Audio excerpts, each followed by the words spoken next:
todos bem-vindos. Meu nome é Vitor Santiago Borges, eu sou psicólogo e escritor. Tenho uma publicação voltada para a área da saúde mental e da espiritualidade. O meu último trabalho é um trabalho chamado Zumbilândia, Mito e Mentalidade dos Nossos Dias, em que eu procuro refletir justamente a decadência dos valores e dos relacionamentos, dos vínculos emocionais de nossa cultura. E um trabalho que eu gosto de destacar ao longo da minha vida é a questão da espiritualidade, e eu publiquei História da Espiritualidade Ocidental, são os meus 2 últimos trabalhos, e eu estou aqui para conversar com o Rossandro, né, que tem uma empatia e um aprofundamento nesses temas. Ele já tem uma experiência e ele está sendo mais do que um psicoterapeuta, um psicoeducador, né, das pessoas, levando uma mensagem, né, e seja muito bem-vindo. Fale um pouquinho de você agora. Lembrei do pessoal da Mamilos. Quem é você na fila do pão? Bom, Vitor, primeiro prazer de conhecer, né, seu trabalho. Eu acho que é lei de sintonia, né? Sim. A gente tem que conectar as almas que estão a fim de um novo tempo, de um mundo melhor. Sim. E que não estão aí apenas chocadas, mas fazendo as coisas acontecer. Bem, eu sou Rossandro, eu sou psicólogo também, clínico como você.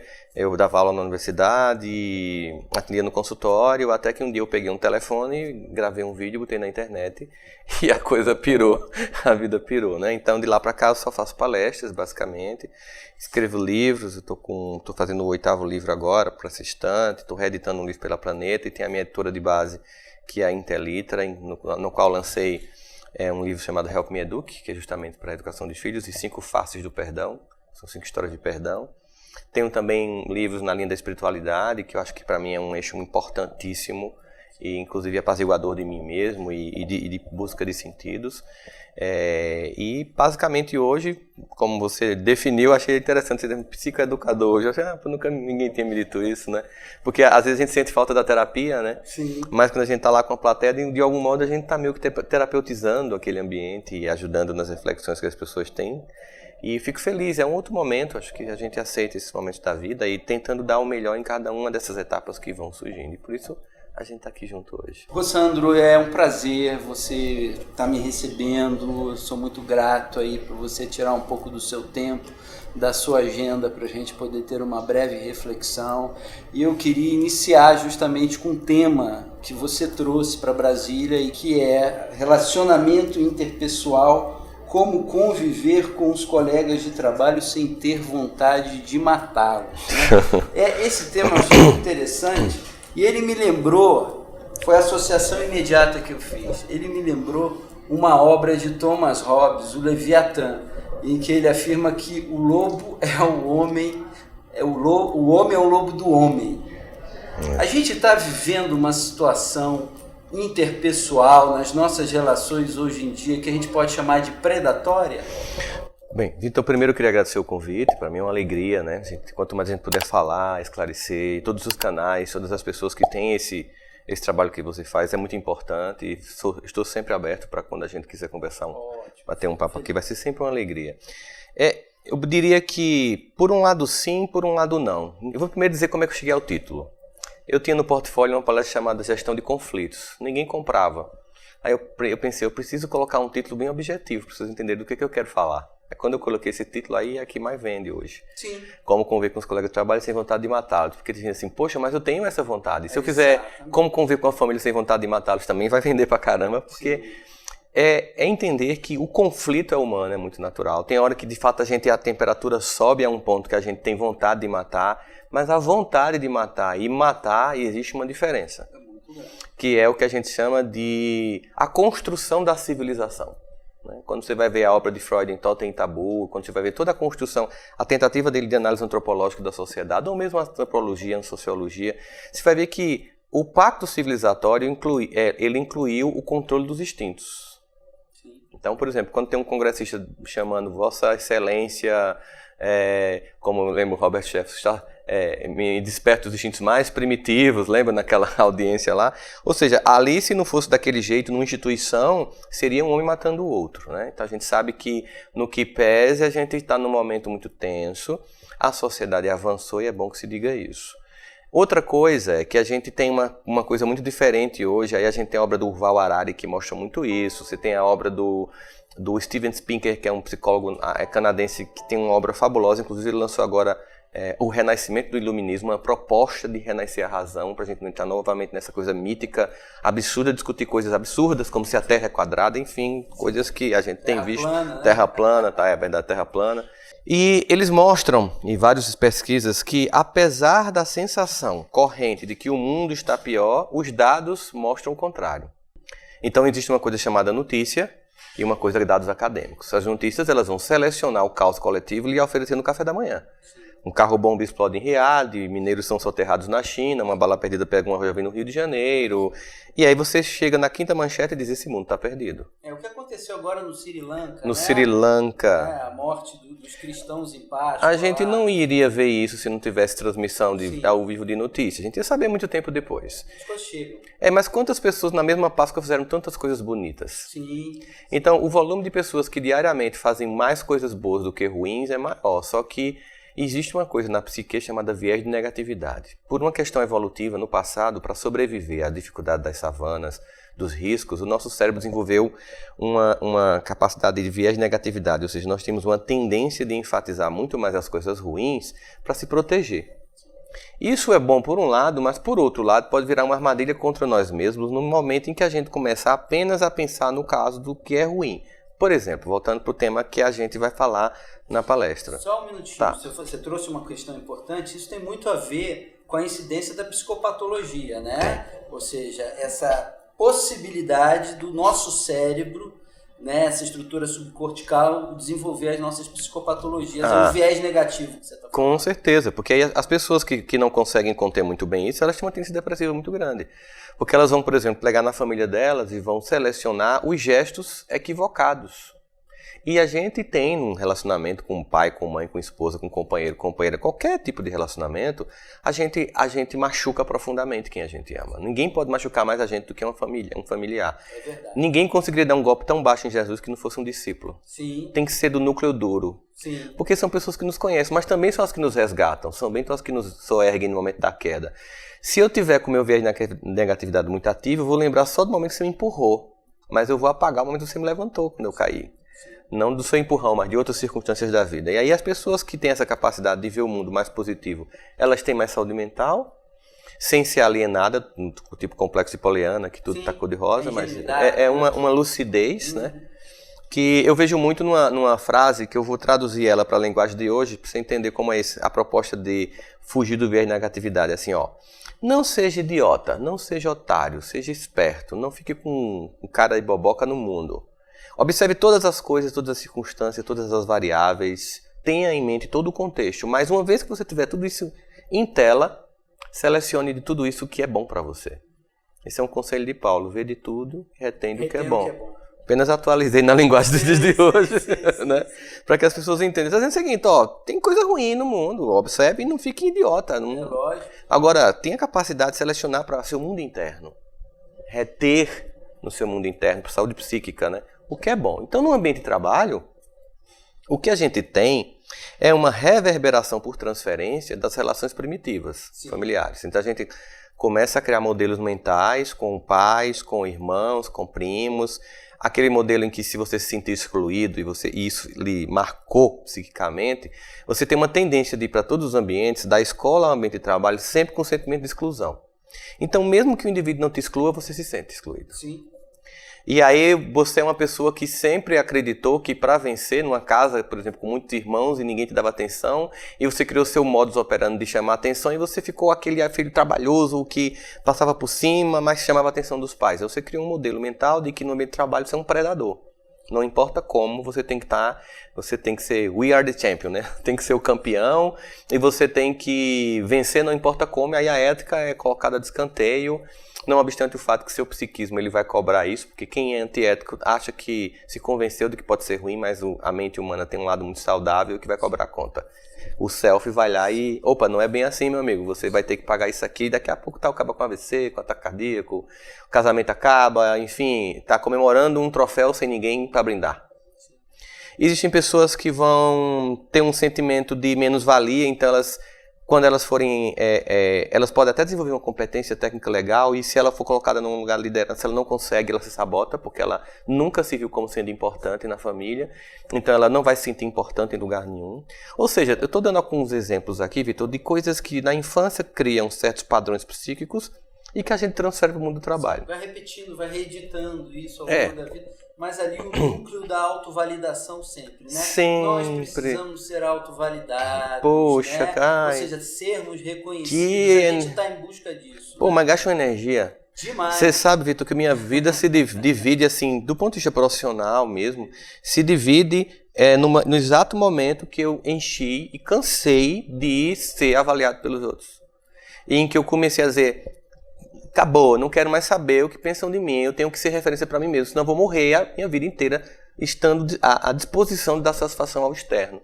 Com um empobrecimento interno muito grande e, ao mesmo tempo, tentando atender várias possibilidades, porque cada um quer de você um aspecto. Sim. E aí eu não sou Shiva, né? É lógico, A deusa indiana. Abraçar todos, né? Então eu vou escolher quem eu vou ser. Sim. E quando eu fizer essa seleção, algumas pessoas vão achar legal e outras não, mas contanto que eu acho legal e me sinta confortável com isso. Então, no ambiente de trabalho, a gente tem que entender que muitos dos dramas que a gente vive têm a ver com os traumas que a gente carrega.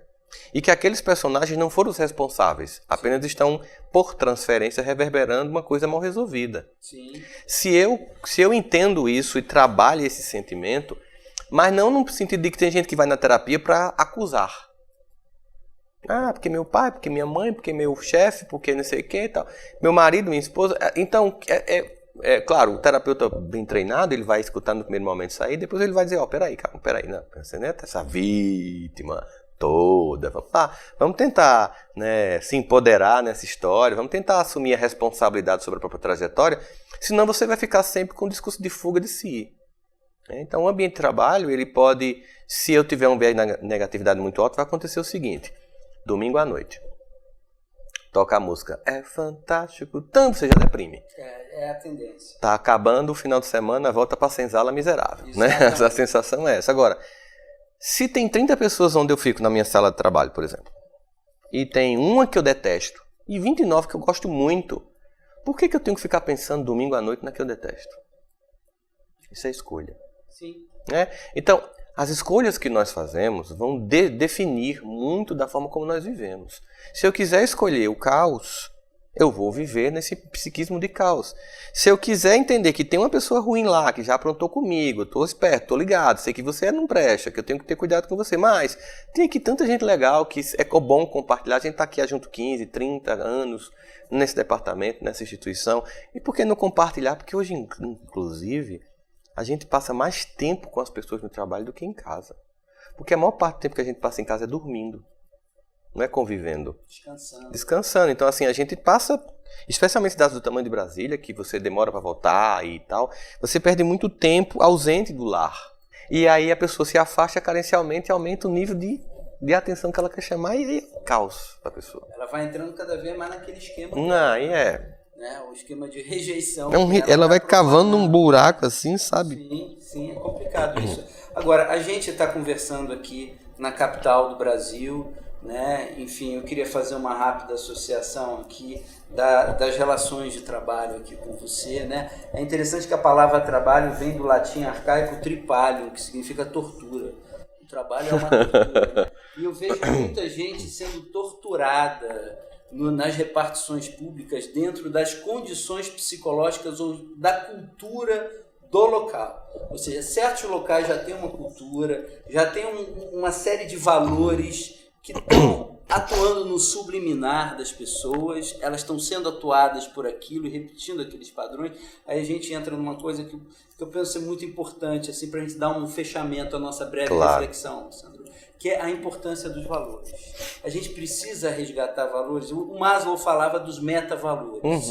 Ou seja, a gente está perdendo os valores humanos vitais que vão levar a gente para a vida, para a saúde, para a criatividade, para as realizações, para a cooperação e solidariedade, que vai trazer a felicidade partilhada. A gente ainda não tem o conceito de felicidade partilhada. Então, o papel dos valores, assim, nessa salubrização dos ambientes de trabalho públicos que hoje estão muito sofridos? Bom, Vitor, isso é a saída, sabe? Sempre foi e agora mais do que nunca.